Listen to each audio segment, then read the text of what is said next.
So recently I've been doing a little bit of writing as well as some research for a project of mine, and I've been giving a lot of thought to the idea of force, or the concept of force, and particularly the concept of force as it relates to understanding or comprehension or knowledge. And this came up because while doing research and while writing a piece on, as a part of the series Crypto Beyond Capitalism, I was talking a lot about the relationship between different forms of government and the way that conflict can bubble up different layers or higher layers, increasingly higher layers of abstraction in order to seek a sort of containment or resolution. Or a synthesis such that that pressure can be released in the system. And while I was thinking about this, while I was thinking about the mechanisms that societies have invented across time to try to solve this quite universal problem, I was reminded of a situation that brought up a phrase that I think everyone, or not everyone, but probably most of you who have ever tried to build anything or assemble anything based on directions have come across. And that phrase is, don't force it. And I was like, this seemed like an interesting overlap where the language that has been aphoristically encoded, as I like to say, in the sense that we have distilled wisdom through linguistic distillation processes across time. So we've seen behaviors repeated again and again and again, what's worked, what hasn't worked. And then we encode that and compress that into a saying that is easy for us to take with us through time and space, especially in the pre-technological world where we did not have writing or storage systems for easy transmission and transport of useful or pragmatically valuable information. And so this idea, don't force it, popped into my head. And I guess my first experience with this phrase was probably when I was a young kid. I used to make a lot of model airplanes or model various things,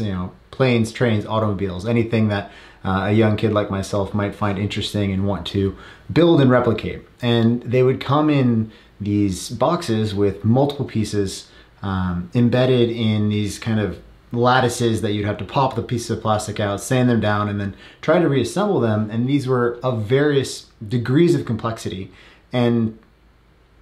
they also came with instructions, but I generally found it to be much more enjoyable to try to understand how these systems fit together, given that the plane models or the various car models would often, at least to a low resolution degree,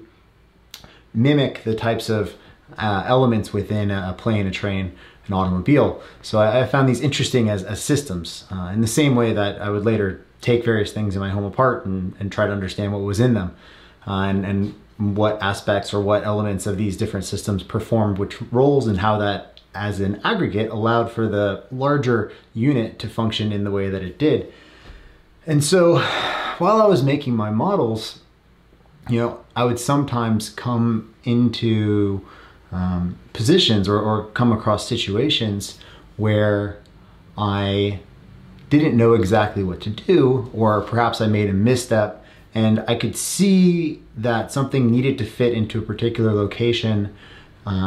but I couldn't quite get it into that location because perhaps I had taken a wrong step previously, or perhaps things just didn't seem like they were fitting correctly. So it's obvious, or it's to some extent the case that one might at that point think to backtrack, or one might think to just try to squeeze that piece in there, despite the fact that you need to force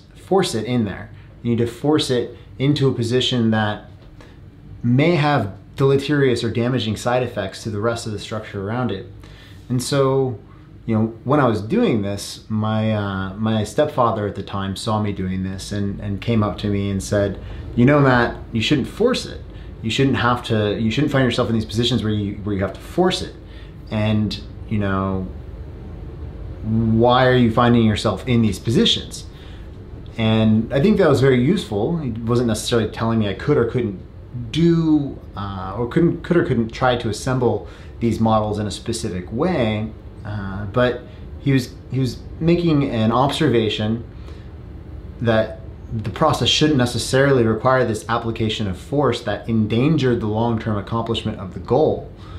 and simultaneously asking me why I ended up in these positions where I had to apply force. And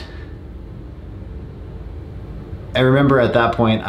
despite the fact that I kind of wanted to, I think I had a bit of pride and I wanted to hold on to the idea that I could assemble these complex structures without the instructions. I then at that point started to rethink my relationship to instructions, rethink my relationship to that previously encoded knowledge that someone else had put together to help take you and guide you through this sequence of complex assembly. And although I still didn't love to rely on the instructions, I very much made sure to, at least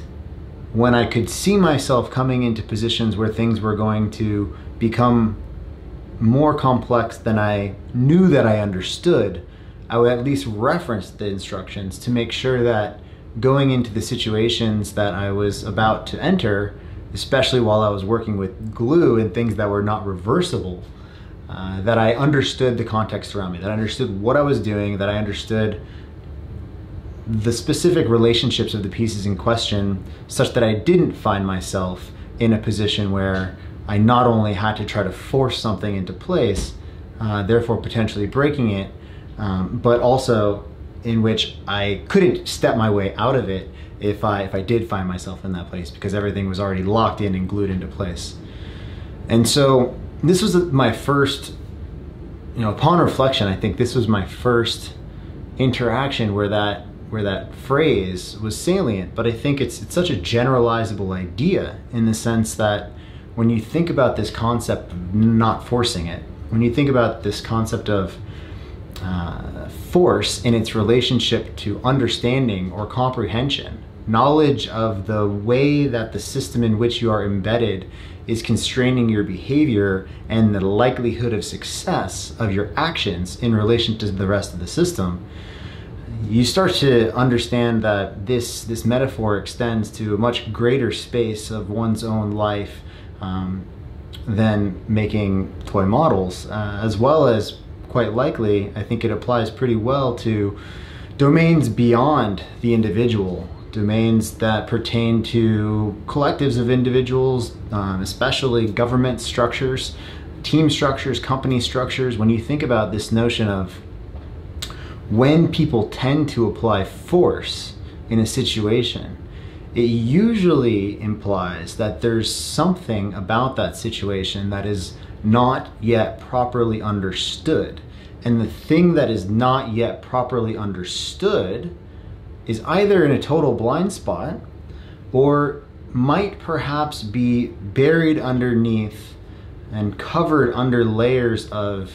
an individual's pride or decisions that were expedited or hurried along for reasons that were not actually in service of the system's function in the long term. So generally speaking, this need to use or impose force upon a system as a structural crutch, as a way of compensating for a lack of understanding, also usually indicates the fact that somebody at some point along the road, or many people, oftentimes many people if we're talking about systems, are making decisions in which they are trading off short-term convenience or a short-term sustained image of themselves that might be inflated, or generally speaking, the capacity to maintain their overconfidence with respect to their own understanding of their broader environment. They're trading that off against the long-term possibilities or the long-term potential of the system itself. And invariably in these situations in which force is being applied, force is being brought to bear on a system, often without sufficient explanatory justification or comprehension, we find ourselves in one of these scenarios. And it's actually a very good indication that we are in one of these scenarios. And one should, instead of continuously trying to push forward, trying to break through this position, it's often useful to understand if the right decision might be to step back and to reorient and to try to gain a deeper comprehension and deeper understanding of the situation in which one finds oneself. And this relates to, as I was saying, governance systems as well. And this is I think this is quite relevant to the notion of political force and the force that is often used in our large abstractions such as nation states. And so we see this in terms of, it's also at the core of the debate between retributive and restorative justice. The sense that if somebody's doing something wrong, where is the line between leveraging an exertion of force to contain somebody or take away their freedom versus possibly trying to understand the context in which that individual or set of individuals acted and see if there's a manner in which that course can be corrected moving forward. Now, by bringing up the justice example, I know that we're getting into some much grayer space in terms of both the ethics and the clarity of the example itself. And so I think it's a good time to bring up the notion that force also has positive connotations. Force also can be necessary at times. So when is force necessary? And in this sense, we can even refer to the most basic definitions in our high school physics, in the sense that, well, what is required to do work? Well, we have to apply force in a given direction. And so what we see is that there's, once again, this constant tension between two aspects of our reality that are both completely necessary and yet are constantly pulling against one another in terms of knowing when it is right to apply one or the other. So in this case, when it is right to apply force and perhaps risk doing damage or creating long-term negative externalities that block your path moving forward at some point, versus when it is appropriate to pause, when it is appropriate to take a step back, when it is appropriate to try to get greater context and question the models that one is applying to the problem, question the depth at which one actually understands the reality in front of them. Is there something that you're not seeing? Are there people that you're not listening to? Are there perspectives that you have not yet taken into consideration? And in this respect, to me, it seems as if that tension, absent extremely capable models, when we are nested inside a reality of expanding complexity, exponentially inflating complexity as we find ourselves today, it's a lot easier for us to, at least in the short term, try to ratchet up the force that's applied to try to compensate for the fact that as things get more complex, we are far less likely to be able to apply the same models, the same understanding, the same comprehension of our reality to great effect, or perhaps to any effect. So the thing that you were doing for the past 50 years that has worked every single time has stopped working. And well, what do you do at that point? There may be a deep temptation to force it, to apply this force, to apply this extremely risky strategy that may at times be necessary, and of course at times is completely necessary, but there's also a trade-off. And I think we find ourselves today in a moment in time when those trade-offs are increasingly frequent along increasingly numerous dimensions of our world. And the interesting thing is that the people who hold the keys to fabricating the new models that are up to the task of allowing for the coordination of human behavior, especially collective human behavior, within the levels of complexity of the 21st century, those people are not in the same places. They're not in the same places geographically. They're often not in the same places conceptually, even if they are. working next door to one another in academia or professionally. They're in the same business complex, and yet they're at two different companies that obviously have immense amounts of incentives to keep what is in their brains separate, as opposed to connecting them and letting the shared overlap become a public good, to say, or to use a term that is also somewhat controversial in this context, but in the sense that we need to find ways of allowing for the freeing of the pieces of these models in our minds to be able to,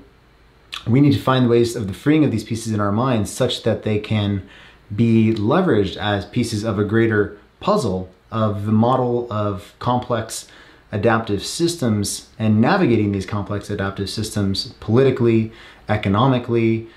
intellectually, and interpersonally. And it's not clear that we're doing this. It's, what seems to be the case is that as we come up against these conceptual barriers, these barriers of complexity, as everything becomes more chaotic around us, we seem to be doubling down on the force side of the spectrum, on the force side of the scale. We're thinking that if only we gain enough momentum, we're going to break through this boundary and end up on the other side of some sort of utopia. When I believe it's much more likely that if we continuously double down on this approach of increasing force, especially on both sides of the political spectrum, rather than break through some metaphorical wall to some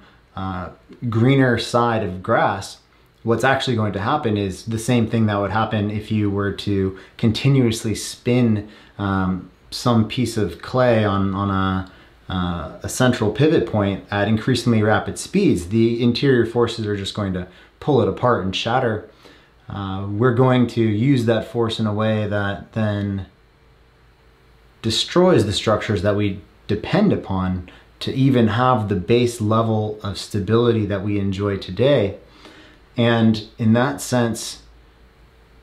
I believe very few people alive at the moment understand what it might be like to have to live through something like that. And therefore, rather than finding out, I would advise, and I truly believe myself, that we need to do a better job of really deeply considering this idea of not forcing it and trying to step back when we encounter resistance, which we increasingly encounter in the digitized world on every front, because of the fact that you're encountering 1 billion or 2 billion people. And when you do that, or when you have the potential for that encounter with people of every persuasion, you are going to inevitably and invariably bump up against a lot of people who don't agree with you. And that's going to feel as if you're finding resistance, you're finding force. But what seems to be needed is the capacity for us to disengage from that and to try to understand what we are not understanding, to try to build better models, to build shared comprehension such that we can construct ways of, even if we don't fit together individually as puzzle pieces, even if our perspectives differ such that we can never fit flush against one another, such that we can construct a greater puzzle in which,